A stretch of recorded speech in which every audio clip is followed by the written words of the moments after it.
आशिक होयो रब दा होई मलामत लाख, तेनू काफर काफर आख दे तू आहो आहो हाक। उर्दू पॉइंट तो सोनी धरती पाकिस्तान प्रोग्राम दे नाल मैं तुहाडा होस्ट चांद शकील। नाजरीन, जिस तरह कि तुसी जानते हो, कसूर विच मशहूर पंजाबी सूफी शायर बुल्ले शाह दा 3 रोज़ा उर्स जारी है और असी भी उहदे विच एक हिस्सा पाने का यतन किया है। असी अज गलबात करांगे बुल्ले शाह दी हयाती, ओदी जिंदगी बारे, ओदी शायरी बारे, ओदी फिलॉसफी बारे और ओदे दौर बारे। आखिर की वजह सी कि बुल्ले शाह पंजाबी जुबान दा दूसरे शायरां तो एक वखरा लहजा और वखरी जुबान रखता है। इस दबंग शायर की बारे गलबात करांगे और साढ़े नाल जो मेहमान मौजूद ने जनाब इकबाल कैसर साहब, पहले भी साढ़े प्रोग्राम का हिस्सा बन चुके ने, मशहूर दानिश्वर ने, बहुत शुक्रिया इकबाल साहब। और उन्होंने नाल तशरीफ रखदियां ने मोहतरमा नहीद तालब साहिबा, बहुत शुक्रिया मैडम जी। तुसी इन्हां दी आवाज़ रेडियो के उत्ते सुनते ही हो और अज इन्हों देख भी रहे हो। इन्हां साढ़े दोनों मेहमानों का बहुत शुक्रिया। और असी प्रोग्राम का जड़ा आगाज़ करांगे मोहतरमा नहीद तालब साहिबा तो काफ़ी सुन के जी इजाज़त। जानते पावे न जानवे वेड़े आवड़ मेरे, जानते पावे न जानवे वेड़े आवड़ मेरे, मैं तेरे कुर्बान वे वेड़े आवड़ मेरे, तेरे जिया मैनू होर ना कोई, तेरे जिया मैनू होर ना कोई, ढूंढा जंगल बेला रोई, ढूंढा मैं सारा जहान वे वेड़े आवड़ मेरे, जानते पावे न जानवे वेड़े आवड़ मेरे, मापे छोड़ लगी लड़ तेरे, शाह इनायत साई मेरे, लाया दी लज जानवे वेड़े आवड़ मेरे, जानते पावे न जानवे वेड़े आवड़ मेरे। वाह वाह वाह, बहुत अच्छे, बहुत ज़बरदस्त, बहुत सोहनी आवाज़ और बहुत सोहना कलाम, बहुत शुक्रिया। अच्छा इकबाल साहब, अगर असी बुल्ले शाह दी हयाती बारे गल करिए तो ये बारे तुसी की कहोगे? जी, पंजाबी शायर दे इस नामवर इस शायर की जिंदगी एक बहुत सादा जिंदगी है। उन्होंने बारे दो तरह की राय है कि जी उन्होंने खानदान जोड़ा सी उच्च गिलानिया तो आया और इत्थे आके आबाद होया, लेकिन ये बारे सानू बहुत ज़्यादा कोई शवाहिद नहीं मिलते। जिहड़ियां शहादतां सानू मिलदियां ने, जे असीं उन्हां ते गल करिए तो इंज पता लगता है कि बुल्ले शाह का जन्म जिहड़ा है वो ज़िला लाहौर के एक पिंड पांडोकी दे विच होया। पांडोकी दे विच अज भी उन्होंने वालद मोहतरम सखी मोहम्मद दरवेश साहब का मज़ार मौजूद है। उन्होंने वालदा मोहतरमा फातिमा का नाम बीबी जी उन्होंने मज़ार मौजूद है। उन्होंने दो भैनों के मज़ार मौजूद ने। वो मस्जिद मौजूद है जिथे बुल्ले शाह के वालद साहब इमामत करवाते रहे, और फिर वो खूह मौजूद है जोड़ा मस्जिद और उन्होंने घर के दरम्यान से, और वो सारिया चीज़ा ये जोड़े शवाहिद ने इतों असी जेकर देखने तो पता चलता है कि बुल्ले शाह का सारा जीवन, पूरी जिंदगी जी उन्होंने वो पांडोकी, कसूर, बहावल नगर, पाकपतन और इस सारी पट्टी दे विच गुजरी है जिथे उन्होंने गुजरान रहा है या आन जान रहा है। सो इत्थे ही उन्होंने अपना बचपन गुजारिया, क्योंकि एक इमाम मस्जिद के पुत्र सन। उन्होंने अपने वालद तो भी तालीम हासिल की, लेकिन फिर बाद दे विच ज़ाहिर है कि एक उस वक्त की जिहड़ी समाजी जिंदगी सी ਉਸ ਜ਼ਿੰਦਗੀ ਦੇ ਵਿੱਚ ਕਮਾਉਣ ਦੇ ਜੋ ਜ਼ਰਾਏ ਸਨ, ਉਹਨਾਂ ਜ਼ਰਾਏ ਦੇ ਵਿੱਚੋਂ ਹੀ ਉਹਨਾਂ ਨੂੰ ਵੀ ਇੱਕ ਜ਼ਰੀਆ ਚੁਣਨਾ ਪਿਆ ਕਿ ਉਹਨਾਂ ਦੇ ਕੋਲ ਜਿਹੜਾ ਮਾਲ ਡੰਗਰ ਸੀ ਉਹ ਆਪਣਾ ਮਾਲ ਡੰਗਰ ਚਲਾਉਂਦੇ ਸਨ, ਨਾਲ ਆਪਣੀ ਐਜੂਕੇਸ਼ਨ ਵੀ ਪੂਰੀ ਕਰਦੇ ਸਨ। ਸੋ ਇਸੇ ਦੌਰਾਨ ਹੀ ਉਹਨਾਂ ਦੀ ਲੌ ਜਿਹੜੀ ਸੀ ਰੱਬ ਨਾਲ ਲੱਗ ਗਈ ਔਰ ਹੌਲੀ ਹੌਲੀ ਉਹ ਇਸ ਪਾਸੇ ਆਏ ਔਰ ਫਿਰ ਰੂਹਾਨੀ ਸਫ਼ਰ ਤੈਅ ਕਰਦੇ ਹੋਏ ਉਹ ਸ਼ਾਹ ਅਨਾਇਤ ਕਾਦਰੀ ਤੱਕ ਪਹੁੰਚੇ। ਖੈਰ ਇਹ ਉਹਨਾਂ ਨੇ ਸ਼ਾਹ ਅਨਾਇਤ ਕਾਦਰੀ ਸਾਹਿਬ ਦੇ ਹੱਥੇ ਬੈਠ ਕਿਸ ਤਰ੍ਹਾਂ ਕੀਤੀ, ਕਿੱਸਾ ਚੱਲੇ, ਉਹ ਇੱਕ ਲੰਮੀ ਕਹਾਣੀ ਹੈ, ਲੇਕਿਨ ਅਸੀਂ ਉਹਨਾਂ ਦੀ ਮੁਖਤਸਰ ਜਿਹੜੀ ਜ਼ਿੰਦਗੀ ਹੈ ਉਹਦੇ ਉੱਤੇ ਅਗਰ ਝਾਤ ਪਾਈਏ, ਨਜ਼ਰ ਮਾਰੀਏ, ਤੇ ਸਾਨੂੰ ਉਹਨਾਂ ਦੀ ਜ਼ਿੰਦਗੀ ਦੇ ਵਿੱਚ ਕੁਝ ਚੀਜ਼ਾਂ ਐਸੀਆਂ ਨਜ਼ਰ ਆਉਂਦੀਆਂ ਨੇ ਕਿ ਜਿਨ੍ਹਾਂ ਉੱਤੇ ਗੱਲ ਹੋ ਸਕਦੀ ਹੈ। ਮਿਸਾਲ ਦੇ ਤੌਰ ਤੇ ਜਦੋਂ ਬੁੱਲੇ ਸ਼ਾਹ ਸਾਹਿਬ ਥੋੜ੍ਹੇ ਜਿਹੇ ਵੱਡੇ ਹੋਏ ਤੇ ਉਹਨਾਂ ਦੇ ਵਾਲਦ ਸਾਹਿਬ ਦਾ ਇੰਤਕਾਲ ਹੋ ਗਿਆ। ਸੋਰੀ ਬਾਲ ਸਾਹਿਬ, ਇਹ ਤੋਂ ਪਹਿਲੇ ਜਿਹੜਾ ਹੈ ਨਾਮ ਦੇ ਹਵਾਲੇ ਨਾਲ ਬਾਜ਼ ਲੋਕ ਕਹਿੰਦੇ ਨੇ ਅਬਦੁੱਲਾ, ਜਿਸ ਤਰ੍ਹਾਂ ਬਾਜ਼ ਲੋਕ ਕਹਿੰਦੇ ਬੂ ਅਲੀ, ਇਹ ਨਾਮ ਬਾਰੇ ਥੋੜਾ ਜਿਹਾ ਸਾਡੇ ਵੇਖਣ ਵਾਲੇ ਨਾਮ ਬਾਰੇ ਹੈਗਾ ਕਿ ਉਹਨਾਂ ਦੀਆਂ ਦੋ ਕਾਫੀਆਂ ਨੇ ਜੀ ਚੰਦ ਸਾਹਿਬ, ਉਹਨਾਂ ਦੇ ਦੋ ਕਾਫੀਆਂ ਨੇ ਜਿਹਦੇ 'ਚ ਲਫ਼ਜ਼ ਅਬਦੁੱਲਾ ਇਸਤੇਮਾਲ ਹੋਇਆ ਹੈ। ਹਾਂਜੀ, ਉਹਨਾਂ ਚੋਂ ਇੱਕ ਤੇ ਗੰਢਾ ਨੇ, ਇੱਕ ਲੰਬੀ ਨਜ਼ਰ ਜਿਹਦਾ ਨਾਂ ਗੰਢਾ ਹੈਗਾ, ਉਹਦੇ ਵਿੱਚ ਹੋਇਆ ਹੈ, ਔਰ ਉਹਦੇ ਵਿੱਚ ਜਿਹੜਾ ਨਾਮ ਅਬਦੁੱਲਾ ਇਸਤੇਮਾਲ ਹੋਇਆ ਹੈ ਉਹ ਬਾਮਾਨੀ ਰਸੂਲ ਕਰੀਮ ਸੱਲੱਲਾਹੁ ਅਲੈਹਿ ਵਸੱਲਮ ਦੇ ਵਾਲਿਦ ਮੁਹਤਰਮ ਦੇ ਤੌਰ ਤੇ ਇਸਤੇਮਾਲ ਹੋਇਆ ਹੈ। ਔਰ ਦੂਸਰੀ ਜਗ੍ਹਾ ਤੇ ਜਿੱਥੇ ਅਬਦੁੱਲਾ ਇਸਤੇਮਾਲ ਹੋਇਆ ਉੱਥੇ ਅੱਲਾ ਦੇ ਬੰਦੇ ਦੇ ਮਾਣਿਆਂ ਦੇ ਵਿੱਚ ਇਸਤੇਮਾਲ ਹੋਇਆ ਹੈ, ਨਾ ਕਿ ਉਹਨਾਂ ਨੇ ਆਪਣੀ ਜ਼ਾਤ ਦੇ ਹਵਾਲੇ ਨਾਲ। ਇਹਦੇ ਮਾਣੀ ਵੀ ਉਹੀ ਨੇ ਔਰ ਉਹਨਾਂ ਨੇ ਉਸੇ ਹਵਾਲੇ ਨਾਲ ਇਹਨੂੰ ਲਿਆ ਹੈ। ਅਗਰ ਅਸੀਂ ਗੱਲ ਕਰੀਏ ਤੇ ਸਾਡੇ ਇੱਕ ਬੜੀ ਅੱਛੇ ਰਿਸਰਚਰ ਦੋਸਤ ਨੇ ਬਹਾਵਲ ਨਗਰ ਦੇ ਰਹਿਣ ਵਾਲੇ, ਉਹਨਾਂ ਨੇ ਇਹਨਾਂ ਦੇ ਉੱਤੇ ਜਿਹੜੀ ਪੂਰੀ ਖੋਜ ਕੀਤੀ। ਜਿੱਥੇ ਜਾ ਕੇ ਬਹਾਵਲ ਨਗਰ 'ਚ ਠਹਿਰਦੇ ਸਨ, ਬਾਗਾਂ ਵਾਲਾ ਇੱਕ ਪਿੰਡ ਹੈਗਾ, ਉਸ ਮਜ਼ਾਰ ਦੇ ਵਿੱਚ, ਤਾਂ ਫਜ਼ਲ ਫਰੀਦ ਲਾਲੇਕਾ ਸਾਹਿਬ ਵੀ ਉੱਥੇ ਗਏ ਔਰ ਉੱਥੇ ਜਾ ਕੇ ਉਹਨਾਂ ਦੇ ਮਲਫੂਜ਼ਾਤ ਦੇਖੇ। ਸੋ ਮਲਫੂਜ਼ਾਤ ਦੇ ਅੰਦਰ ਜੋ ਸਾਨੂੰ ਮਿਲਿਆ ਉਹ ਉਹਨਾਂ ਦਾ ਨਾਮ ਬੂ ਅਲੀ ਸੀ। ਬੂ ਅਲੀ। ਔਰ ਇਹਦੇ ਤੇ ਹੋਰ ਵੀ ਬਹੁਤ ਸਾਰੇ ਸ਼ਵਾਇਦ ਮਿਲਦੇ ਨੇ। ਮਿਸਾਲ ਦੇ ਤੌਰ ਤੇ ਸਾਡੇ ਇੱਥੇ ਅਗਰ ਕੋਈ ਬੱਚਾ ਹੈ ਤੇ ਉਹਦਾ ਨਾਂ ਅਗਰ ਇਕਬਾਲ ਹੈ ਤਾਂ ਉਹਨੂੰ ਛੋਟੇ ਹੁੰਦੇ ਪਿਆਰ ਦੇ ਨਾਲ ਬਾਲੀ ਬਾਲੀ ਕਿਹਾ ਜਾਂਦਾ ਹੈ। ਇਸੇ ਤਰ੍ਹਾਂ ਹੋਰ ਬਹੁਤ ਸਾਰੇ ਨਾਮ ਜਿਹੜੇ ਨੇ ਸਾਡੇ ਇੱਥੇ ਵਿਗਾੜ ਕੇ ਲੈ ਜਾਂਦੇ ਨੇ। ਅੱਲਾ ਦਿੱਤਾ ਉਹਦਾ ਨਾਮ ਤੇ ਦਿੱਤੂ ਕਿਹਾ ਜਾਏਗਾ। ਇਸੇ ਤਰ੍ਹਾਂ ਅਬਦੁੱਲਾ ਤੋਂ ਜਿਹੜਾ ਨਾ ਉਹ ਬੁੱਲਾ ਨਹੀਂ ਬਣਦਾ, ਜਦੋਂ ਕਿ ਬੂ ਅਲੀ ਤੋਂ ਬੁੱਲਾ ਬਹੁਤ ਵਾਜ਼ਿਹ ਹੈ ਕਿ ਉਹਨਾਂ ਨੂੰ ਬੂ ਅਲੀ ਉਹਨਾਂ ਦਾ ਨਾਮ ਸੀ। ਸੋ ਇਸੇ ਵਾਸਤੇ ਹੀ ਜਿਹੜਾ ਨਾ ਉਹਨਾਂ ਨੇ ਆਪਣੇ ਪੂਰੀ ਕਾਫੀ ਦੇ ਜਿੱਥੇ ਵੀ ਇਸਤੇਮਾਲ ਕੀਤਾ ਹੈ ਉਹਨਾਂ ਨੇ ਆਪਣਾ ਨਾਮ ਬਤੌਰ ਤਖੱਲਸ ਬੁੱਲਾ ਹੀ ਇਸਤੇਮਾਲ ਕੀਤਾ ਹੈ। ਸੋ ਇਸ ਤਰ੍ਹਾਂ ਉਹਨਾਂ ਦਾ ਨਾਮ ਜਿਹੜਾ ਹੈ ਉਹ ਤਾਰੀਖੀ ਤੌਰ ਦੇ ਉੱਤੇ ਜੋ ਹੁਣ ਤੱਕ ਰਿਸਰਚ ਤੋਂ ਬਾਅਦ ਸਾਹਮਣੇ ਆਇਆ ਹੈ ਉਹ ਨਾਮ ਅਬਦੁੱਲਾ ਨਹੀਂ ਬਲਕਿ ਉਹਨਾਂ ਦਾ ਬੂ ਅਲੀ। ਬੂ ਅਲੀ, ਇਹ ਤੇ ਹੋ ਗਿਆ ਨਾਮ ਦੇ ਹਵਾਲੇ ਨਾਲ। ਅੱਛਾ, ਇਹ ਦੱਸੋ ਕਿ ਬੁੱਲੇ ਸ਼ਾਹ ਦਾ ਜਿਹੜਾ ਸਫ਼ਰ ਸੀ ਬੂ ਅਲੀ ਤੋਂ ਬੁੱਲਾ ਬਣਨ ਦਾ, ਉਹ ਕੀ ਸੀ, ਕਿਸ ਤਰ੍ਹਾਂ ਬਣੇ, ਜਾਂ ਐਸੀ ਕਿਹੜਾ ਸੀ? ਜੀ ਉਹਨਾਂ ਦਾ ਇਹ ਜਿਹੜਾ ਸਫ਼ਰ ਹੈਗਾ ਇਹ ਅਸਲ 'ਚ ਦੋ ਤਰ੍ਹਾਂ ਦਾ ਸਫ਼ਰ ਹੈ। ਇੱਕ ਤੇ ਉਹਨਾਂ ਦੀ ਜਾਗਰਤੀ ਸੀ, ਸੋਚ, ਫਿਕਰ, ਫਲਸਫਾ ਜੋ ਉਹਨਾਂ ਨੇ ਪੜ੍ਹਿਆ, ਜੋ ਉਹਨਾਂ ਨੇ ਸੁਣਿਆ, ਔਰ ਦੂਸਰਾ ਜਿਹੜਾ ਸੀ ਉਹ ਉਹਨਾਂ ਦਾ ਸੀ ਰੂਹਾਨੀ ਸਫ਼ਰ। ਦੇਖੋ, ਰੂਹਾਨੀਅਤ ਦਾ ਸਫ਼ਰ ਜਿਹੜਾ ਉਹ ਬੰਦਾ ਆਪਣੇ ਅੰਦਰ ਤੋਂ ਤੈਅ ਕਰਦਾ, ਔਰ ਉਹਨਾਂ ਨੇ ਵੀ ਇਹ ਰੂਹਾਨੀਅਤ ਦਾ ਸਫ਼ਰ ਆਪਣੇ ਅੰਦਰ ਤੋਂ ਤੈਅ ਕੀਤਾ।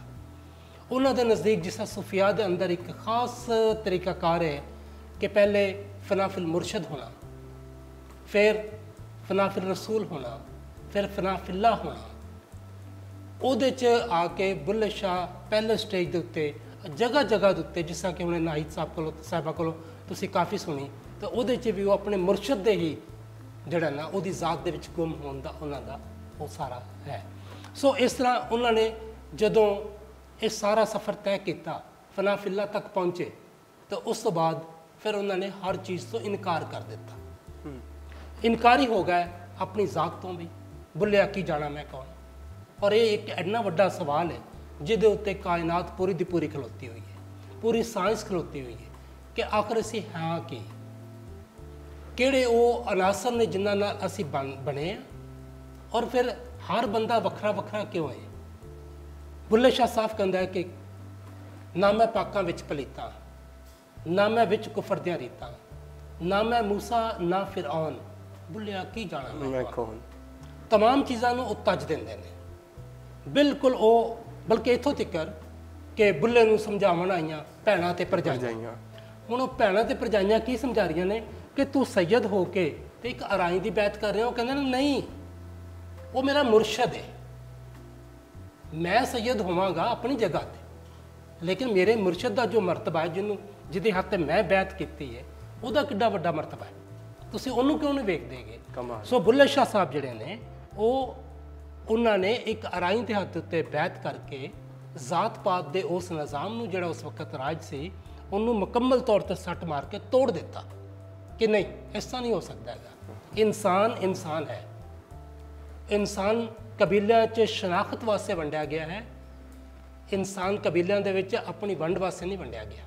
ਸੋ ਬੁੱਲੇ ਸ਼ਾਹ ਇਹਦੇ ਉੱਤੇ ਪੂਰੀ ਤਰ੍ਹਾਂ ਪਾਰਾ ਦਿੰਦੇ ਨੇ। ਫਿਰ ਉਹਨਾਂ ਦਾ ਜਿਹੜਾ ਜ਼ਮਾਨਾ ਹੈ, ਅਗਰ ਅਸੀਂ ਉਹਦੇ 'ਤੇ ਗੌਰ ਕਰੀਏ ਤੇ ਬੁੱਲੇ ਸ਼ਾਹ ਦਾ ਜ਼ਮਾਨਾ ਉਹ ਹੈ ਜਦੋਂ ਪੰਜਾਬ ਦੇ ਵਿੱਚ ਮਾਰ ਧਾੜ ਹੋ ਰਹੀ ਸੀ। ਕਦੇ ਕੋਈ ਅਬਦਾਲੀ ਆ ਰਿਹਾ, ਕਦੇ ਕੋਈ ਆ ਰਿਹਾ, ਕਦੇ ਕੋਈ ਆ ਰਿਹਾ, ਔਰ ਹਮਲਾਵਰ ਹੋ ਰਹੇ ਨੇ। 17 ਹਮਲੇ ਹੋ ਰਹੇ ਨੇ ਪੰਜਾਬ ਦੇ ਉੱਤੇ, ਜ਼ਮੀਨ ਨੂੰ ਰੁੰਦਿਆ ਜਾ ਰਿਹਾ ਹੈ, ਇਨਸਾਨਾਂ ਦਾ ਕਤਲੇਆਮ ਹੋ ਰਿਹਾ ਹੈ, ਹਰ ਪਾਸੇ ਅਫਰਾ ਤਫਰੀ ਹੈ। ਤਾਂ ਉਸ ਦੌਰ ਦੇ ਵਿੱਚ ਬੁੱਲੇ ਸ਼ਾਹ ਦੀ ਆਵਾਜ਼ ਉਸ ਸਾਰੇ ਜਬਰ ਔਰ ਜ਼ੁਲਮ ਦੇ ਖਿਲਾਫ ਇੱਕ ਬਹੁਤ ਵੱਡੀ ਆਵਾਜ਼ ਸੀ। ਅੱਛਾ ਇਕਬਾਲ ਸਾਹਿਬ, ਇੱਕ ਹੋਰ ਇੱਥੇ ਸਵਾਲ ਹੁੰਦਾ ਹੈ ਕਿ ਬੁੱਲੇ ਸ਼ਾਹ ਆਖਰ ਕਿਉਂ ਦੂਸਰੇ ਜਿਹੜੇ ਪੰਜਾਬੀ ਸੂਫੀ ਸ਼ਾਇਰ ਨੇ ਉਹਨਾਂ ਤੋਂ ਕਿਉਂ ਦਬੰਗ ਕਿਉਂ ਹੈ? ਉਹਦਾ ਆਵਾਜ਼ ਕਿਉਂ ਰੱਬ ਨਾਲ ਸਿੱਧਾ ਜਾ ਕੇ, ਜਿਸ ਤਰ੍ਹਾਂ ਕਿ ਉਹਨਾਂ ਦਾ ਹੈਗਾ ਇੱਕ ਬੁੱਲਿਆ ਪੀ ਸ਼ਰਾਬ ਖਾ ਕਬਾਬ ਹੇਠ ਬਾਲ ਹੱਡਾਂ ਦੀ ਹੱਗ ਚੋਰੀ ਕਰ ਤੇ ਭੰਨ ਕਰ ਰੱਬ ਦਾ, ਉਸ ਠੱਗਾਂ ਦੇ ਠੱਗ ਨੂੰ ਠੱਗ। ਜਿਹੜੀ ਉਸ ਠੱਗਾਂ ਦੇ ਠੱਗ ਨੂੰ ਠੱਗਣ ਵਾਲੀ ਗੱਲ ਹੈ, ਇਹ ਕੀ ਹੈ?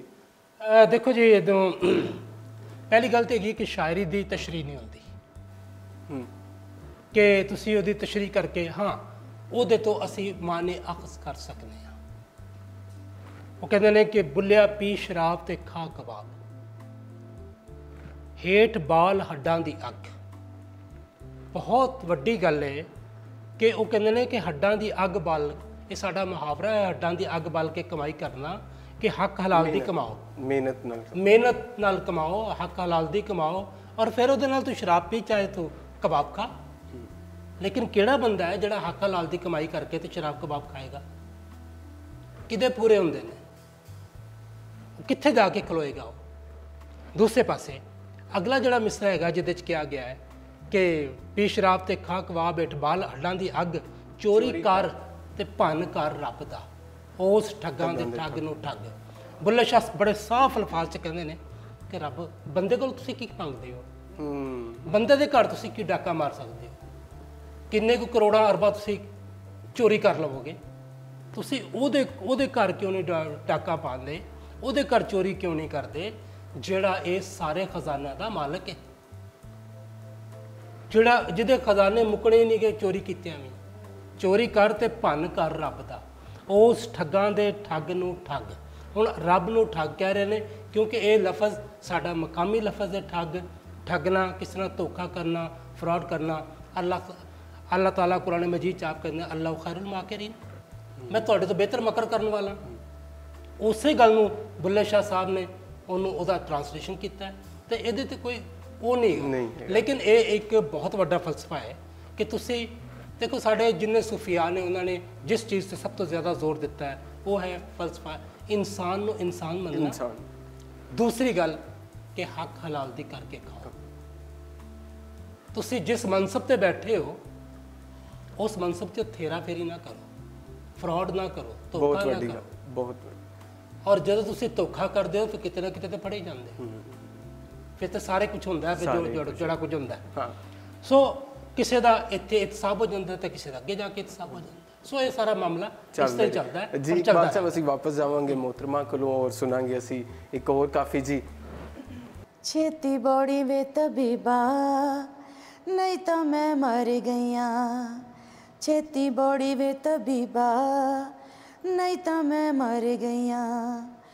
ਤੇਰੇ ਇਸ਼ਕ ਨਚਾਇਆ, ਤੇਰੇ ਇਸ਼ਕ ਨਚਾਇਆ, तेरे इश्क नचाया करके थैया थैया, छेती बौड़ी वे तबीबा नहीं तो मैं मर गईया।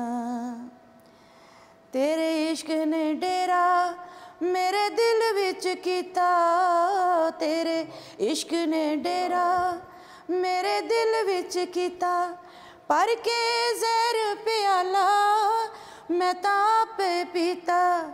हो कामिल मुर्शद, हो कामिल मुर्शद, हो कामिल मुर्शद, फिर मैं पार लगइया। छेती बौड़ी वे तबीबा नहीं तो मैं मर गईया। ਬੁੱਲੇ ਸ਼ਾਹ ਨੂੰ ਸੱਦੋ ਸ਼ਾਹ ਨਾਇਦ ਦੇ ਬੂਏ, ਬੁੱਲੇ ਸ਼ਾਹ ਨੂੰ ਸੱਦੋ ਸ਼ਾਹ ਨਾਇਦ ਦੇ ਬੂਏ, ਜਿਨੇ ਮੈਨੂੰ ਪੁਆਏ ਚੋਲੇ ਸਾਵੇ ਤੇ ਸੂਹੇ। ਜਾ ਮੈਂ ਮਾਰੀ ਹੈ ਅੱਡੀ, ਜਾ ਮੈਂ ਮਾਰੀ ਹੈ ਅੱਡੀ, ਜਾ ਮੈਂ ਮਾਰੀ ਹੈ ਅੱਡੀ, ਮਿਲ ਪਿਆ ਹੈ ਬਹਈਆ ਛੇਤੀ ਬੋੜੀ ਵੇ ਤਬੀਬਾ, ਨਹੀਂ ਤਾਂ ਮੈਂ ਮਰ ਗਈਆਂ। ਛੇਤੀ ਬੋੜੀ ਵੇ ਤਬੀਬਾ, ਨਹੀਂ ਤਾਂ ਮੈਂ ਮਰ ਗਈਆਂ। ਤੇਰੇ ਇਸ਼ਕ ਨਚਾਇਆ, ਤੇਰੇ इश्क नचाया, तेरे इश्क नचाया करके थैया थैया, छेती बॉडी वे तबीबा, नहीं तो मैं मर गईया। वाह वाह वाह, बहुत ज़बरदस्त, बहुत खूबसूरत, बहुत वधिया। और इकबाल साहब, अच्छा बुल्ले शाह दा जिहड़ा है स्नेहा की है, उन्हां दी शायरी की पैगाम दिंदी है, उन्हां दी शायरी विच है की है? उन्हां दी शायरी सारी दी सारी सिर्फ इंसान ਨੂੰ ਇਨਸਾਨ ਬਣਾਉਣ 'ਤੇ ਜ਼ੋਰ ਦਿੰਦੀ ਹੈ ਕਿ तमाम ਇਨਸਾਨ ਜਿਹੜੇ ਨੇ ਉਹ ਬਰਾਬਰ ਨੇ, ਉਹਨਾਂ ਨੂੰ ਰੰਗਾਂ, ਮਜ਼ਹਬਾਂ, ਨਸਲਾਂ 'ਚ ਤਕਸੀਮ ਨਾ ਕੀਤਾ ਜਾਵੇ। ਉਹਦੀ ਪੂਰੀ ਸ਼ਾਇਰੀ ਉਹਨਾਂ ਦੀ ਇਸੇ ਹੀ ਫਲਸਫੇ ਦੇ ਗਿਰਦ ਘੁੰਮਦੀ ਹੈ। ਇਹੋ ਹੀ ਉਹਨਾਂ ਦਾ ਪੈਗਾਮ ਹੈ ਕਿ ਕਿਤੇ ਫਤਿਹ ਮੁਹੰਮਦ, ਕਿਤੇ ਰਾਮ ਰਾਮ, ਕਿਤੇ ਫਤਿਹ ਮੁਹੰਮਦ, ਇਹੋ ਕਦੀ ਮਿਸ਼ੋਰ ਮਿਟ ਗਿਆ ਦੋਹਾਂ ਦਾ ਝਗੜਾ, ਵਿੱਚੋਂ ਨਿਕਲ ਪਿਆ ਕੋਈ ਹੋਰ। ਤਾਂ ਮੇਰੀ ਬੁੱਕਲ ਦੇ ਵਿੱਚ, ਮੇਰੀ ਬੁੱਕਲ ਦੇ ਵਿੱਚ ਚੋਰ ਨੇ, ਮੇਰੀ ਬੁੱਕਲ ਦੇ ਵਿੱਚ। ਉਹ ਬਸ ਉਸ ਬੁੱਕਲ ਦੇ ਚੋਰ ਨੂੰ ਲੱਭਣ ਵਾਸਤੇ ਜਾਂ ਉਸ ਬੁੱਕਲ ਦੇ ਚੋਰ ਨੂੰ ਸਾਹਮਣੇ ਲਿਆਉਣ ਵਾਸਤੇ ਉਹਨਾਂ ਦੀ ਸਾਰੀ ਸ਼ਾਇਰੀ ਇਹਦੇ ਉੱਤੇ ਜ਼ੋਰ ਦਿੰਦੀ ਹੈ। ਔਰ ਬੁੱਕਲ ਦਾ ਚੋਰ ਜਿਹੜਾ ਹੈ ਉਹ ਇਨਸਾਨ ਦਾ ਆਪਾ ਹੈ, ਆਪਣਾ ਆਪ ਹੈ ਕਿ ਅੰਦਰੋਂ ਇਨਸਾਨ ਆਪਣੇ ਆਪ ਨੂੰ ਲੱਭ ਲਵੇ, ਆਪਣੀ ਖੋਜ ਕਰ ਲਵੇ ਤੇ ਉਹਨੂੰ ਇਹ ਸਵਾਲ ਨਾ ਕਰਨਾ ਪਵੇ ਕਿ ਬੁੱਲਿਆ ਕੀ ਜਾਣਾ ਮੈਂ ਕੌਣ। बहुत शुक्रिया इकबाल साहब। अच्छा आखिर ते जिहड़ा एक सवाल है कि बुल्ले शाह ने जिहड़ा अपने वक्त दे जिहड़े मौलवी सन, जिहड़े हाकम सन, उन्हां खिलाफ ते आवाज़ चुकी, लेकिन जिहड़े मौलवी सन उस वक्त दे मुलायत सी, उन्हां खिलाफ भी जिहड़ी आवाज़ चुकी। जिस तरह कि मैं शुरू दे विच एक शेर भी पढ़िया कि बुल्लिया आशिक होयो रब दा, होई मलामत लाख, तेनू काफर काफर आख दे, तू आहो आहो आख। ਅਸਲ ਦੇ ਵਿੱਚ ਚੰਦ ਜੀ ਗੱਲ ਹੈਗੀ ਹੈ ਕਿ ਮੁxtਲਿਫ ਜ਼ਮਾਨਿਆਂ ਦੇ ਵਿੱਚ ਇਹ ਇੱਕ ਚੀਜ਼ ਵੇਖਣ 'ਚ ਆਈ ਹੈਗੀ ਹੈ ਕਿ ਜਿਹੜੇ ਹੁਕਮਰਾਨ ਤਬਕਾਤ ਹੁੰਦੇ ਨੇ ਨਾ, ਉਹਨਾਂ ਦੇ ਜਿਹੜੇ ਟੂਲ ਹੁੰਦੇ ਨੇ ਉਹ ਕੁਝ ਉਹ ਮਜ਼ਹਬ ਤੋਂ ਵੀ ਲੈਂਦੇ ਨੇ, ਉਹ ਮਾਸ਼ਰਤੀ ਵਸੇਬ ਤੋਂ ਵੀ ਲੈਂਦੇ ਨੇ, ਉਹ ਹੋਰ ਬਹੁਤ ਸਾਰੀਆਂ ਜਿੰਨੇ ਵੀ ਕਾਰਨਰ ਜਿਹੜੇ ਵੱਡੇ ਵੱਡੇ ਹੁੰਦੇ ਨੇ ਜਿੱਥੋਂ ਉਹਨਾਂ ਨੂੰ ਖਤਰਾ ਹੁੰਦਾ ਹੈ ਕਿ ਇੱਥੋਂ ਸਾਡੇ ਖਿਲਾਫ ਕੋਈ ਆਵਾਜ਼ ਉੱਠ ਸਕਦੀ ਹੈ, ਉਹ ਉਹਨਾਂ ਨੂੰ ਕਿਸੇ ਨਾ ਕਿਸੇ ਤਰੀਕੇ ਦੇ ਨਾਲ ਆਪਣੇ ਉਸ ਸ਼ਿਕੰਜੇ ਦੇ ਵਿੱਚ ਲੈ ਕੇ ਆਉਂਦੇ ਨੇ, ਫਿਰ ਹੀ ਉਹ ਹਕੂਮਤਾਂ ਕਰਨ ਵਾਸਤੇ ਕਾਇਲ ਹੁੰਦੇ ਨੇ। ਸੋ ਇਸ ਜਿਹੜਾ ਕੁਲ ਪੁਰਜ਼ਾ ਹੈ, ਜਿਹੜਾ ਹਕੂਮਤੀ ਉਹ ਪੁਰਜ਼ਾ ਸੀ ਮੌਲਵੀ ਉਸ ਵਕਤ ਦਾ ਮੌਲਵੀ ਉਸ ਵਕਤ ਦੀ ਹਕੂਮਤ ਦਾ ਇੱਕ ਪੁਰਜ਼ਾ ਸੀ। ਸੋ ਉਸ ਪੁਰਜ਼ੇ ਦੇ ਖਿਲਾਫ ਉਹਨਾਂ ਦੀ ਉਹ ਆਵਾਜ਼ ਹੈਗੀ ਹੈ। ਔਰ ਮੁੱਲਾ ਅਤੇ ਮੁਸ਼ਾਲਚੀ ਦੋਹਾਂ ਇੱਕੋ ਚਿੱਤ, ਲੋਕਾਂ ਕਰਦੇ ਚਾਨਣਾ ਤੇ ਆਪ ਹਨੇਰੇ ਵਿੱਚ। ਸੋ ਉਸ ਹਨੇਰੇ ਨੂੰ ਤੋੜਨ ਵਾਸਤੇ ਜਿਹੜਾ ਕਿ ਜਹਾਲਤ ਦਾ ਹਨੇਰਾ ਹੈ, ਜਿਹੜਾ ਇਨਸਾਨਾਂ ਨੂੰ ਤਕਸੀਮ ਕਰਦਾ ਹੈ, ਜਿਹੜਾ ਇਨਸਾਨਾਂ ਨੂੰ ਵੰਡਦਾ ਹੈਗਾ, ਫਿਰਕਿਆਂ, ਨਸਲਾਂ, ਮਜ਼ਹਬਾਂ, ਕੌਮਾਂ ਦੇ ਵਿੱਚ ਜਿਹੜਾ ਵੰਡਦਾ ਹੈਗਾ, ਇਹ ਉਹਦੇ ਖਿਲਾਫ ਆਵਾਜ਼ ਹੈ, ਨਾ ਕਿ ਕਿਸੇ ਮੌਲਵੀ ਦੇ ਖਿਲਾਫ, ਕਿਸੇ ਬੰਦੇ ਦੇ ਖਿਲਾਫ ਨਹੀਂ, ਬਲਕਿ ਉਸ ਨਿਜ਼ਾਮ ਦੇ ਖਿਲਾਫ ਹੈ ਜਿਹੜਾ ਇਨਸਾਨਾਂ ਨੂੰ ਤਕਸੀਮ ਕਰਦਾ ਹੈ, ਉਸ ਤਾਕਤ ਦੇ ਖਿਲਾਫ ਹੈ। बहुत शुक्रिया इकबाल साहब और मोहतरमा, बहुत शुक्रिया तुहाडा। नाज़रीन, जिस तरह कि तुसी बुल्ले शाह दी शायरी, ਉਹਦੀ ਫਿਲਾਸਫੀ, आखिर बुल्ले शाह की कहता है, ਉਹਦਾ पैगाम की है और वो दूसरे शायरां तो क्यों मुख्तलिफ नज़र आता है, ਇਹਦੀ ਕੀ ਵਜ੍ਹਾ ਹੈ, ਇਸ ਵਾਲੇ ਨਾਲ ਤੁਸੀਂ ਭਰਪੂਰ ਗੱਲਬਾਤ ਸੁਣੀ ਔਰ ਅਸੀਂ ਆਸ ਕਰਦੇ ਹਾਂ ਤੁਹਾਨੂੰ ਅੱਜ ਪ੍ਰੋਗਰਾਮ ਵੀ ਬਹੁਤ ਪਸੰਦ ਆਇਆ ਹੋਣਾ। ਇਹਦੇ ਨਾਲ ਹੀ ਆਪਣੇ ਹੋਸਟ ਚਾਂਦ ਸ਼ਕੀਲ ਨੂੰ ਇਜਾਜ਼ਤ ਦਿਓ। ਲੈ ਉਹ ਯਾਰ ਹਵਾਲੇ ਰੱਬ ਦੇ, ਮੇਲੇ 4 ਦਿਨਾਂ ਦੇ, ਉਸ ਦਿਨ ਈਦ ਮੁਬਾਰਕ ਹੋਸੀ ਜਿਸ ਦਿਨ ਫੇਰ ਮਿਲਾਂਗੇ।